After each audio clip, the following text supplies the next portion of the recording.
In the spirit of transparency, which I always try to do on this show so you know where I'm coming from, I am an unabashed UFO skeptic. I do not believe there are aliens who've been spotted over the past 75 years in the United States in videos or photos that always seem to be blurry. But I could be wrong. I am also convinced that the uncertainty and distrust of the government, and in some cases conspiracy theories, stem from a lack of transparency about what exactly the government is up to. What have people reported? What might it have been if it wasn't a UFO? Have you seen the spacecraft?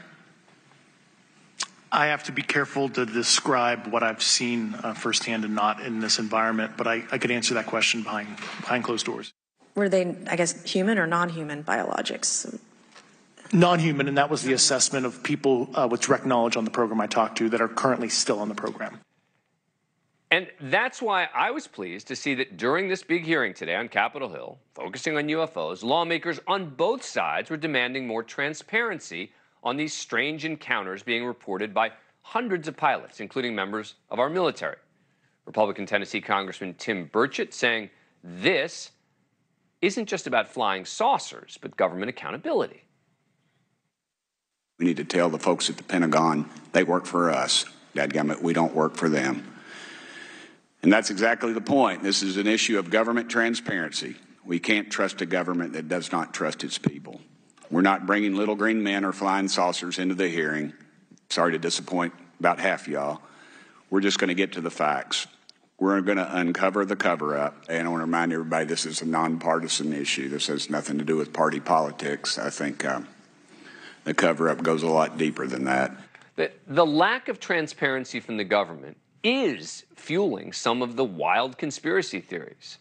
You know, like the most absurd ones about UFOs being linked to the assassination of JFK. Of course, with advanced satellites, security cameras, cell phones, there really isn't much that happens in today's world that isn't caught in some way on camera, a point that was brought up during today's hearing.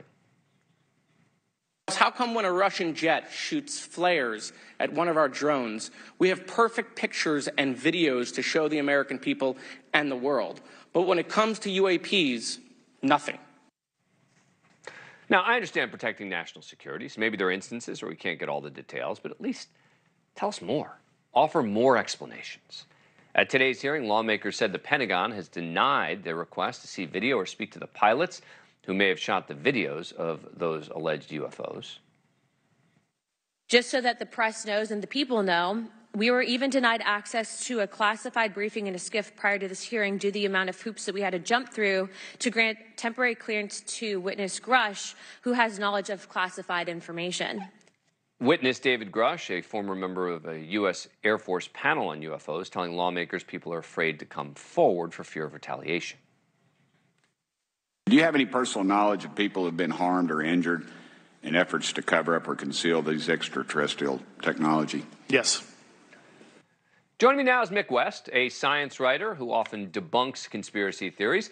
Mick, thanks very much for coming on the show. Appreciate it. All right, so what do you make of all of these calls for more transparency? I mean, would that help? I think it would help. The problem with a lack of transparency is that it creates mysteries. Every little thing that's out there becomes a mystery. And a mystery is a void that people want to fill. So you're naturally going to get some kind of conspiracy theories to fill up that. That can go in two ways. You know, there's the big mystery of what are UFOs and does the government have evidence of them? And that's a big conspiracy theory in itself. But a conspiracy theory is made up of lots of little claims of evidence. So every time there's something that comes along, like one of these videos, and the government doesn't clear up exactly what you're seeing, people who believe in the conspiracy theories and who spread the conspiracy theories are able to use a video like the one you're showing right now as evidence to back that conspiracy, because it's something that they say the government can't explain it, when it's quite likely the government actually has a quite reasonable explanation for it. They're just hiding it behind this wall of secrecy. Thank you for watching. Go to newsnationnow.com to find NewsNation on your cable provider. And don't forget to click the red subscribe button below to get more of NewsNation's fact-driven, unbiased coverage.